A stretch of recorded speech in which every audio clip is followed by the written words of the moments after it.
لیکن مجھ سے اور آپ سے مطالبہ ہے کہ بھائی یوں ہی بیکار میں نے اور آپ نے زندگی نہیں گزارنی ہے. ہم نے اپنی زندگی کے مقصد کو دیکھنا ہے کہ کس مقصد کے لیے اللہ تعالیٰ نے مجھے اور آپ کو دنیا کے اندر بھیجا ہے. کھانا پینا تو جانوروں کا کام بھی ہے، کھانا پینا سونا ان کا کام، اور ہمارا بھی وہی کام ہوگا، تو ہم میں اور ان میں کیا فرق ہوگا؟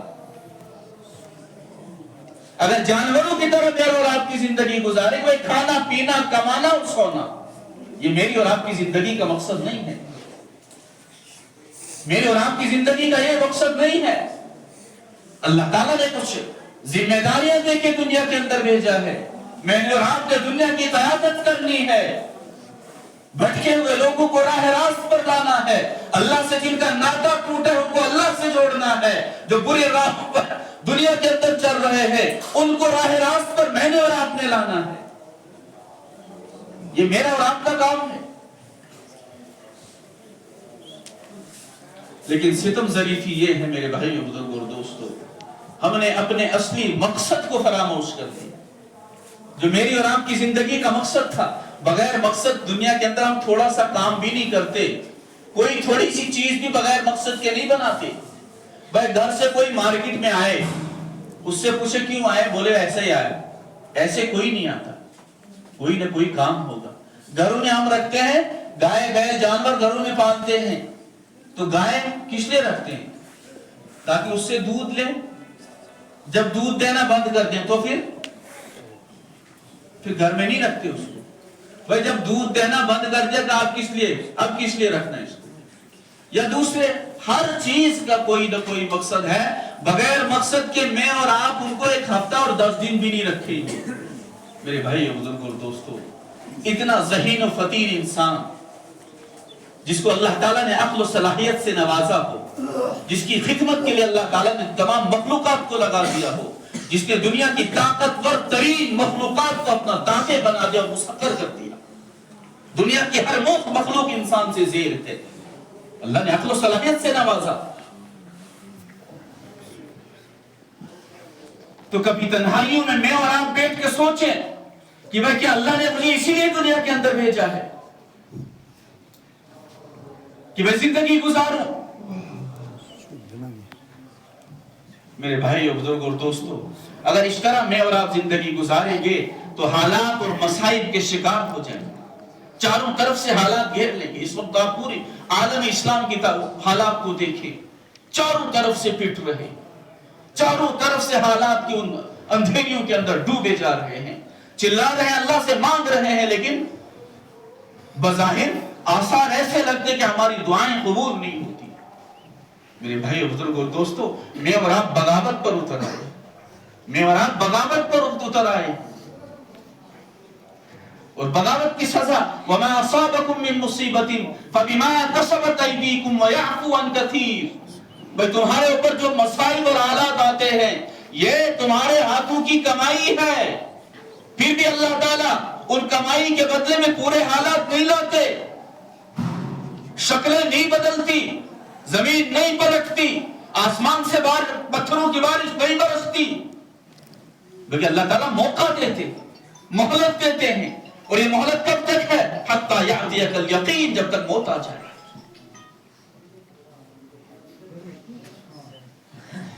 اس لیے ہم نے دنیا کی دیکھا دیکھی، دنیا کی مسابقت کے اندر دنیا کو ضرورت کی حد تک رکھو. لیکن میرے بھائیو بزرگوں اور دوستو، آخرت میرا اور آپ کا اصلی ٹھکانہ اور گھر ہے. وہاں کوئی کسی کا پرسان حال نہیں ہوگا. دنیا کا مال و دولت ساتھ میں نہیں آئے گا، بلکہ گھر سے نکلتے ہی جسم پر پہنے ہوئے کپڑے بھی اتار لیے جائیں گے. بینک بیلنس سارے کے سارے پیچھے. ایک حدیث میں بخاری شریف میں ایک حدیث ہے، اس کا خلاصہ بیان کر کے بات پوری کر لوں.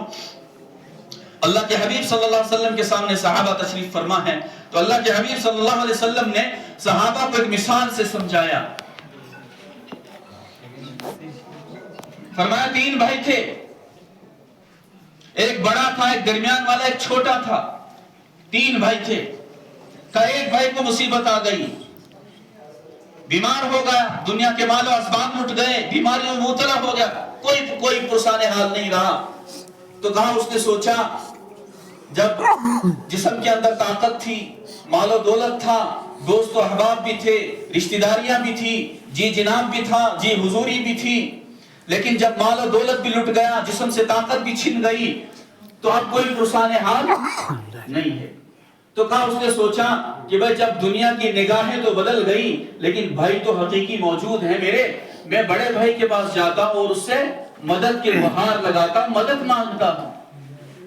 اللہ کے حبیب نے صحابہ سے فرمایا, کہا وہ بیچارہ بیمار, کمزور, نہتا, نحیف, دنیا کی تمام تعلقات سے مایوس, لڑکھڑا کے اپنے بڑے بھائی کے پاس گیا. کہا بھائی جان, آپ کو معلوم ہے کہ زندگی میں آپ کے ساتھ رہا, جب بھی آپ کو ضرورت پڑی, جب بھی ضرورت پڑی, میں 10 قدم آگے رہا. آپ پر مصیبت آنے والی ہوتی, میں اپنے سر لیتا, آپ پر مصیبت آنے نہیں دی. آج میرا حال یہ ہے, مجھے آپ کی مدد کی ضرورت ہے, میری مدد کرو. تو کہا اس بڑے بھائی نے کہا, دیکھو بھائی, میں تمہاری کوئی مدد نہیں کر سکتا, جاؤ جو راستہ تم کو لینا ہے اس راستے پر جاؤ, میں تمہاری کوئی مدد نہیں کر سکتا. کہا اس نے بڑے بھائی کا جب جواب سنا, اس کا دل بہت ٹوٹا. کہا ایک ماں کی کوکھ سے پیدا ہوئے, ایک ماں کا دودھ پیا, زندگی بھر ساتھ رہے, بھائی بھائی کا رشتہ بڑا قریبی رشتہ ہوتا ہے, بہت قریبی رشتہ بھائی بھائی کا ہوتا ہے, بھائی بھائی کا سہارا ہوتا ہے. اب جب بڑے بھائی کی یہ بات سنی تو دل پر جیسے نشتر چلے, خنجر چلے, زخمی دل ہو کے لڑکھڑاتے ہوئے اس گھر سے نکلا, روتے روتے نکلا. گھر پہنچا, تھوڑی ہمت بندھی, ہوش آیا, پھر سوچا چلو بڑے بھائی نے جواب دے دیا, درمیانی والا جو بھائی اس کے پاس جاتا ہوں, اس کو تو میری حالت پر ترس آئے گا. میں نے زندگی بھر دنیا میں دھکے کھائے, مصیبتیں لی, لیکن اس بھائی کو مصیبت نہیں آنے دی, اس کو تو شرم تو آئے گی. لڑکھڑاتے, ہانپتے کانپتے اس درمیانی والے بھائی کے پاس پہنچا. کہا بھائی جان, میری صورتحال آپ کے سامنے ہے, بتانے کی ضرورت نہیں ہے, سارے دوست و احباب نے تعلقات توڑ دیے, جسم میں جان نہیں رہی, ہڈیاں ہی ہڈیاں رہ گئی, بیمار ہوں, کچھ نہیں کر سکتا ہوں, مجھے تیری مدد کی ضرورت ہے. اب جب اس نے بات کہی تو اس درمیانی والے بھائی نے کہا, بھائی جان کیا تم یہ چاہتے ہو کہ میں تمہاری جگہ قبر میں اتر جاؤں؟ ایسا ہوگا؟ تم یہ چاہتے ہو کہ قبر میں تمہاری جگہ اتر جاؤں؟ یہ تو ہم کر سکتے, قبر میں تو تجھے جانا, ہم تو نہیں جائیں گے. ہاں البتہ اگر کچھ کھانا پینا ہو وہ تو کر سکتا ہوں, باقی میں کوئی تیری مدد نہیں کر سکتا. اب اس سے بھی جب یہ بات سنی دل ٹوٹا. کہا بھائی یہ اس نے بھی یہی جواب دیا, اب رہا کون دنیا کے اندر تیرا؟ پھر آیا گھر, رویا, چلایا, کوئی سننے والا نہیں تھا, کوئی تسلی دینے والا نہیں تھا. جب ہوش آیا تو پھر سوچا کہ ایک چھوٹا بھائی اور ہے میرا, اس کے پاس مدد کے لیے جاؤں. لیکن اس کے پاس جانے سے پہلے 10 مرتبہ سوچنے لگا کہ بھائی اس بھائی کے پاس کس منہ کے پاس, کیا منہ لے کے جاؤں, کیوں اس کو زندگی بھر ستایا میں. کہا اس کو زندگی بھر صرف ستایا اور تکلیفیں دی, کبھی بھی سکھ اس کو دیا. کہا اس کے پاس کیا منہ لے کے جاؤں گا. سوچنے کے بعد کہا چلو جو بھی کیا, لیکن پھر بھی تو بھائی ہے, پھر بھی تو ایک ہی ماں کے پیٹ سے نکلے ہیں, پھر بھی ایک ہی ماں کا دودھ پیا, ترس تو آئے گا میری حالت پر. کیا اب شرماتے شرماتے شرماتے اس کے دروازے پر دروازہ کھٹکھٹایا, پہنچا اندر. کہا بھائی جان السلام علیکم ورحمۃ اللہ. کہا میری حالت آپ کے سامنے ہے, مجھے مصیبتوں نے گھیر رکھا ہے, کوئی سہارا نہیں. اب اس امید پر آیا ہوں کہ تو میرا سہارا بن جائے. اب اس چھوٹے بھائی نے کہا بھائی جان گھبراؤ مت, میں تمہارے ساتھ. کیا کہا؟ میں گھبراؤ مت, میں تمہارے ساتھ ہوں, میں تم پر مصیبتیں نہیں آنے دوں گا. زندگی کے جس شعبے میں لے جاؤ میں تمہارے شانہ بشانہ ہوں, یہاں تک کہ قبر میں اتر جاؤ وہاں کے ساتھ ہوں. اب جب اس نے چھوٹے بھائی کی یہ باتیں سنی تو دل اس کا تھوڑا چھوڑا ہو گیا, خوش ہو گیا کہ بھائی کوئی نہ کوئی دنیا کے اندر ہے. یہ اللہ کے حبیب صلی اللہ علیہ وسلم نے صحابہ کو مثال دی. پھر کہا, اللہ کے حبیب صلی اللہ علیہ وسلم صحابہ سے پوچھا تمہیں معلوم ہے کہ یہ بڑا بھائی کون ہے؟ تو صحابہ نے فرمایا اللہ کے حبیب صلی اللہ علیہ وسلم, آپ اللہ اس کے رسول بہتر جانتے, ہمیں نہیں معلوم بڑا بھائی کون ہے. تو اللہ کے حبیب صلی اللہ علیہ وسلم نے فرمایا یہ دنیا کا مال و دولت ہے. کیا ہے؟ یہ دنیا کا مال و دولت ہے.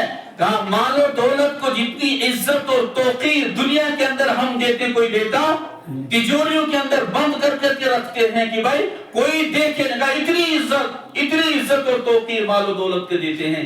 لیکن کہا جب مصیبت کے وقت اس مال و دولت کو انسان پکارتا ہے تو اس وقت مال و دولت کا جواب کیا ہوتا ہے کہ بھائی تیرا مرض الموت ہے, تیرا راستہ اور ہے, ہمارا راستہ اور ہے, ہمارے حقدار دوسرے ہیں. چاہے تم نے حلال طریقے سے کمایا ہو, کسی پر ڈاکہ ڈالا ہو, رشوت کھائی ہو, چوریاں کی ہو, ڈکیتیاں کی ہو, جو بھی کیا ہو, تیرا راستہ الگ ہے, ہمارا راستہ الگ ہے. کیوں؟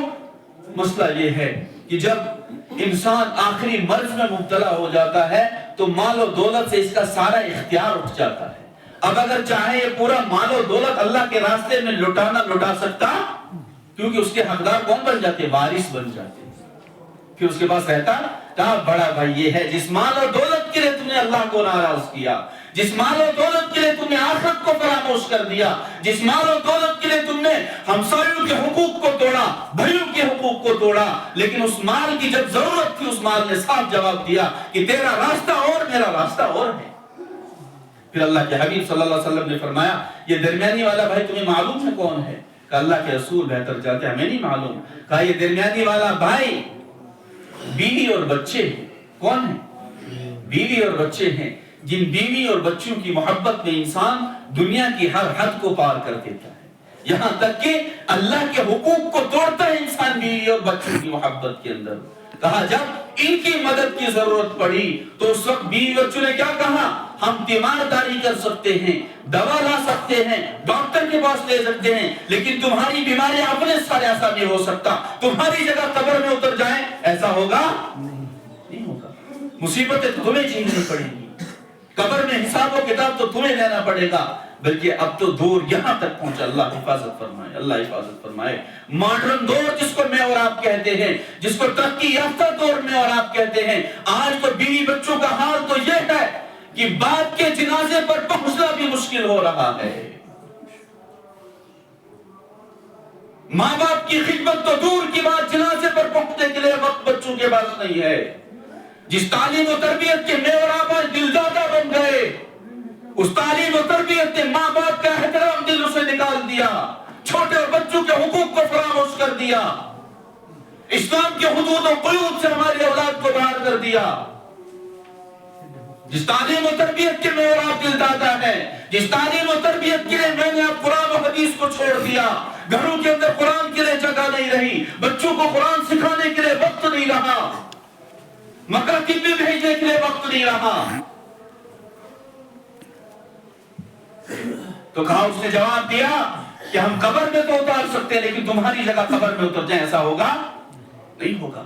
پھر اللہ کے حبیب صلی اللہ علیہ وسلم نے فرمایا تمہیں معلوم ہے چھوٹا بھائی کون ہے جس کو پوری زندگی ستایا, لیکن جب اس سے مدد کی ضرورت آئی تو اس نے پچھلے گناہوں کا تانا نہیں دیا, اس نے پچھلے گناہوں کا تانا نہیں دیا, بلکہ کہا آپ بتاؤ, کہا یہ دین ہے, یہ چھوٹا بھائی ہے نا دین ہے. کہا اس کو زندگی میں کبھی بھی گلے سے لگایا, اس دین کو کبھی بھی زندگی میں گلے سے نہیں لگایا.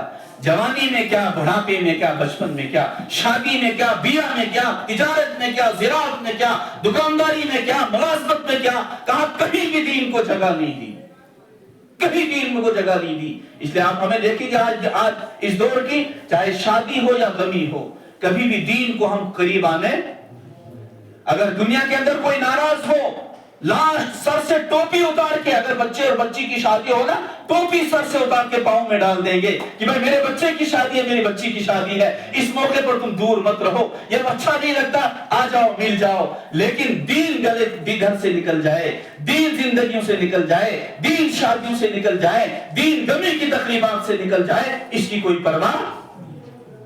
کہا دین تو وہ ہے کہ جو صرف دنیا کا ساتھ, دنیا میں بھی ساتھ, مرض الموت میں بھی ساتھ, قبر میں بھی ساتھ, برزخ میں بھی ساتھ, محشر کے میدان میں بھی ساتھ, جب تک جنت میں پہنچائے تب تک ساتھ چھوڑنے والا. تو پھر اللہ کے حبیب نے صحابہ سے بتاؤ کس بھائی کو ہم میں اور آپ گلے سے لگائیں, اس بھائی کو جو دنیا میں بے وفائی کرے, جو یہ کہے مصیبت تیری ہے, مصیبت تیری ہے, نہیں بلکہ ہم اس بھائی کو گلے سے لگائیں جو بھائی ہر دکھ کے وقت میرے اور آپ کے ساتھ, میرے بھائیو بزرگوں اور دوستو، خلاصہ یہی ہے کہ ہم نے دین، ہمارے گھروں کے اندر دین اجنبی ہو گیا. کیا اجنبی بنا دیا؟ اجنبی بنا دیا. اس لیے میری گزارش ہے میرے بھائیو بزرگوں اور دوستو، دینی زندگی، دین منع نہیں کرتا ہے مجھے اور آپ کو دنیاوی کاروبار سے، دین نہیں منع کرتا ہے. دین مجھے اور آپ کو دنیاوی تعلیم سے منع نہیں کرتا ہے. کہا جتنا چاہو آگے بڑھ جاؤ، جتنا چاہو آگے بڑھ جاؤ، لیکن دیندار بن کے. یہ دین کا جو قلادہ ہے اس کو گلے سے اتار کے اگر تم آزاد ہو جاؤ گے، تمہاری دنیا اور آخرت لٹ گئی. کہا دیندار بن کے، دین اپنے ساتھ میں رکھ کے تم آگے بڑھو. زندگی کے جس شعبے میں جاؤ گے منصف بنو گے، انصاف کرنے والے بنو گے، ڈاکو لٹیرے نہیں بنو گے، دیندار بنو گے.